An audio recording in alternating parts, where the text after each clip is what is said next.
చిన్న చిన్న tips add చేసి ప్యారెట్ బ్యాంగిల్స్ ఎలా చేయాలో చెప్తా అన్నా కదా. Welcome to Iniyas thread craft. చూస్తున్నారుగా మన డ్రాయింగ్ టాలెంట్ ఎలా ఉందో. 3 ప్యారెట్స్ వేస్తే దాంట్లో ఒకటి మంచిగా వచ్చింది. మనకి కావాల్సింది 2, అంటే ఒకటి లెఫ్ట్ కి ఒకటి రైట్ హ్యాండ్ కి. వన్ సైడ్ ప్యారెట్ పర్ఫెక్ట్ గా వచ్చింది కాబట్టి 3-4 టైమ్స్ దానిపైనే డ్రా చేస్తే బ్యాక్ సైడ్ కూడా అచ్చిపడిపోయింది. సో లెఫ్ట్ హ్యాండ్ కి కూడా డ్రాయింగ్ రెడీ అయిపోయినట్టే. ఒక్క బ్యాంగిల్ కి 4 ప్యారెట్స్ కావాలి కాబట్టి వరుసగా 4 ప్యారెట్స్ వేసుకుంటా అనకండి. ఎందుకంటే ఒక్కో ప్యారెట్ ఒక్కో షేప్ లో వస్తుంది కాబట్టి బ్యాంగిల్ అంతా పర్ఫెక్ట్ గా కనిపించదు. ఏ సైజ్ బ్యాంగిల్ కి ప్యారెట్ ని ఎంత సైజ్ లో తీసుకోవాలి అన్న డౌట్ మీకు ఖచ్చితంగా వస్తుంది. సో మీరు తీసుకున్న బ్యాంగిల్ ని మెజరింగ్ టేప్ తో కానీ లేదా ఏదైనా తాడుతో కానీ మెజర్ చేయండి. బ్యాంగిల్ చుట్టూ మెజర్ చేశాక దాంట్లో 4:1 గా డివైడ్ చేసి ప్యారెట్ ని కానీ పికాక్ ని కానీ ఆ సైజ్ లో డ్రా చేసుకోండి. అలా డ్రా చేసుకున్న ప్యారెట్ పైన OHP షీట్ ని పెట్టి B7000 గ్లూ తో అవుటర్ లైన్ వేసుకోవడమే. ఈ అవుటర్ లైన్ వేసుకునేటప్పుడు అంతా ఒకేసారి కాకుండా ఒక పార్ట్ అయిపోయాక ఇంకో పార్ట్ దర్దోసితో స్టిక్ చేసుకుంటే బెస్ట్. ఇలా B7000 గ్లూ పైన దర్దోసి పెట్టగానే అలాగే వదిలేయకుండా కాసేపు పట్టుకొని ఊదుకుంటూ స్టిక్ చేసుకోండి. సో అప్పుడే అది మంచిగా స్టిక్ అవుతుంది. వెంటనే వదిలేస్తే అది పక్కకు జరిగిపోయి షేప్ అవుట్ అయిపోతుంది. ఫినిషింగ్ కూడా నీట్ గా రాదు. ఇలా ఒక పార్ట్ తర్వాత ఇంకో పార్ట్ స్టిక్ చేసుకోవడం వల్ల గ్లూ కూడా డిస్టర్బ్ అవ్వకుండా నీట్ గా కనిపిస్తుంది. ప్యారెట్ బ్యాంగిల్ షార్ట్ వీడియో పెట్టినప్పుడు నాకు చాలా మంది సజెషన్స్ ఇచ్చారు కామెంట్స్ లో. అంటే నేను ఇంకా ఏమేమి హైలైట్ చేస్తే బాగుండేది అని. ఇలాంటి సజెషన్స్ అన్ని చూసినప్పుడు నాకు చాలా హ్యాపీగా అనిపిస్తుందండి.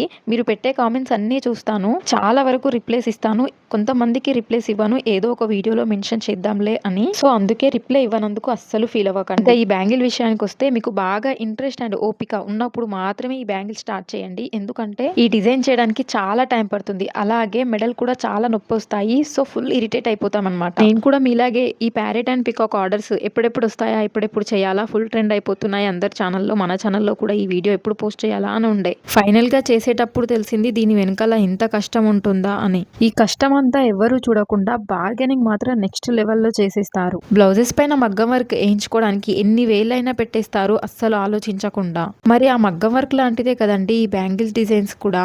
వాళ్ళు ఎన్ని డేస్ వర్క్ చేస్తారో, వాళ్ళు ఎంత కష్టపడతారో అంతే కష్టం మేము కూడా పడతాము. బ్లౌజెస్ మాత్రం 5,000 10,000 పెట్టి చేయించుకుంటాం. బ్యాంగిల్స్ మాత్రం 100-200 రావాలి అంటే ఎలా చెప్పండి. సో ఈ 4 ప్యారెట్స్ రెడీ అయ్యాయి కదా, ఒక బ్యాంగిల్ కి సరిపోతాయి. సో ఇప్పుడు మనం చెమ్కీ వర్క్ అండ్ స్టోన్ వర్క్ చేసుకోవాలి. ఈ చెమ్కీ వర్క్ చేసేటప్పుడు ఒకదానిపైన ఒకటి, అంటే సేమ్ లైక్ 3D వర్క్ లాగా చేసుకోవాలన్నమాట.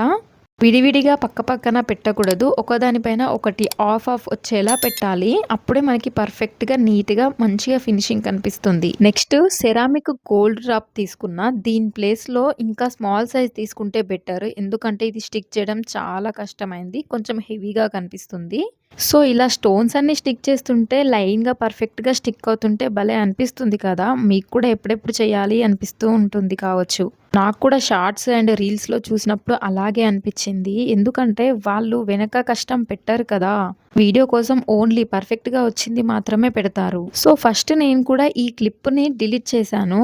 పర్ఫెక్ట్ గా రాలేదు కదా, వీడియో కూడా ఫుల్ లెంతీ అయిపోతుందని. కానీ ఓన్లీ పర్ఫెక్షనే కాదు, ప్రాబ్లం కూడా పెట్టాలి అని మళ్ళీ యాడ్ చేశాను. సో మీరు ఈ బ్యాంగిల్ ని మేక్ చేసేటప్పుడు కూడా ఖచ్చితంగా ఈ ప్రాబ్లమ్ ని ఫేస్ చేస్తారు. ఒక్కసారి మిస్టేక్ అయ్యిందండి. అది ఎలా అంటే గ్లూ పెన్ కి కొంచెం B7000 గ్లూ అంటుకోవడం వల్ల ఇంకా స్టోన్స్ అన్ని పెన్ కి రివర్స్ వచ్చేసాయి అనమాట. సో ఆ ఒక్క మిస్టేక్ అవ్వడం వల్ల దాన్ని పర్ఫెక్ట్ గా ఫినిష్ చేయడానికి పిచ్చెక్కిపోయింది అనుకోండి. సో అందుకే మీరు కూడా ఆ B7000 గ్లూ అనేది మనం పెన్ తో స్టోన్స్ స్టిక్ చేసేటప్పుడు పెన్ కి కొంచెం కూడా స్టిక్ అవ్వకుండా చూసుకోండి. ఈ మిస్టేక్ ఎప్పుడు జరుగుతుంది అంటే స్టోన్స్ కొంచెం అటు ఇటు అయినప్పుడు మనం పెన్ తో సరి చేయడానికి చూస్తాం కదా, అప్పుడు ఆ B7000 గ్లూ అనేది పెన్ కి స్టిక్ అవ్వడం వల్ల ఇంకా మిగతా స్టోన్స్ అన్ని రిటర్న్ వచ్చేస్తాయి అనమాట.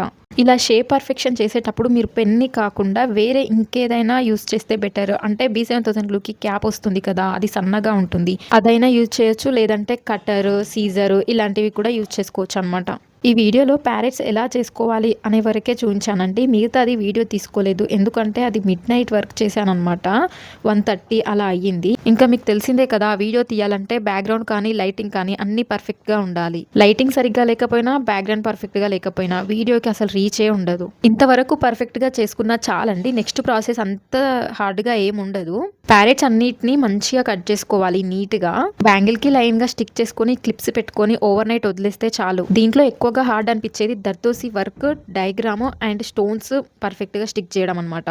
మీలో ఎవరైనా ఆల్రెడీ ఈ బ్యాంగిల్ని ట్రై చేసినా లేదా మన వీడియో చూసి ట్రై చేస్తున్నా కూడా నేను చెప్పిన ఈ టిప్స్ ఫాలో అవ్వడంతో పాటు నేను చెప్పిన పాయింట్స్ కూడా మీరేమైనా ఫేస్ చేశారేమో కామెంట్ చేసి చెప్పండి. సో ఈ వీడియో మీకు యూస్ఫుల్ అనే అనుకుంటున్నా. ఈ వాయిస్ ఓవర్ ఇవ్వడానికే నాకు 5 hours టైం పట్టింది. సో ప్లీజ్ సపోర్ట్ చేయండి. Okay, bye bye.